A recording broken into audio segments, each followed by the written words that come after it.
નજર કરીશું વિગતવાર સમાચાર પર તો ખેડૂતોના માટે સરકારે હવે બાજરી જુવારના ટેકાના ભાવે ખરીદી માટે પ્રતિ ખેડૂત જથ્થાની મર્યાદામાં મોટો વધારો જાહેર કર્યો છે।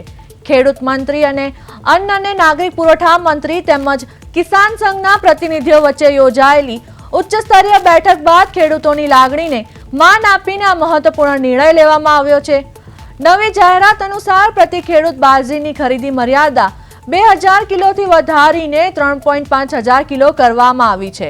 તેવી જ રીતે મકાઈની ખરીદી મર્યાદા 1.5 હજાર કિલોથી વધારી 2.5 હજાર કિલો અને જુવારની મર્યાદા 1000 કિલોથી વધારી 1.7 હજાર કિલો કરવામાં આવી છે। સરકારના કલ્યાણકારી નિર્ણયથી રાજ્યના હજારો ખેડૂતોને સીધો અને આર્થિક લાભ મળશે અને તેઓ પોતાની વધુ ઉપજ ટેકાના ભાવે વેચીને સારી આવક મેળવી શકશે। તો રાજ્યના ખેડૂતો માટે સરકારનો રાહતનો નિર્ણય, બાજરી, જુવાર અને મકાઈની ખરીદી મર્યાદા વધી।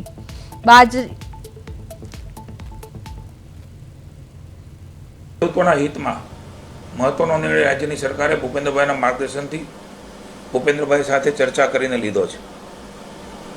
બાજરીની ખરીદી ખેડૂત દીઠ 2000 કિલો થતી હતી, હવે નિર્ણય એ 3500 કિલો ખરીદવાનો નિર્ણય કર્યો છે, એટલે કે 175 મણ એ ખેડૂતની બાજરી ખરીદવામાં આવશે।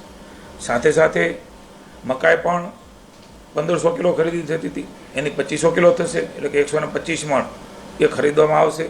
સાથે જુવાર 1000 મણ ખરીદાતી હતી, એ 1700 મણ એ ખરીદવામાં આવશે, એટલે કે 85 મણની ખેડૂત ખરીદી એ ખેડૂતોના હિતમાં માનનીય મુખ્યમંત્રી ભૂપેન્દ્રભાઈના માર્ગદર્શન નીચે માનનીય વડાપ્રધાનશ્રીએ MSP પ્રાઇસ જે પ્રકારે ખેડૂતોના હિતમાં વધાર્યા છે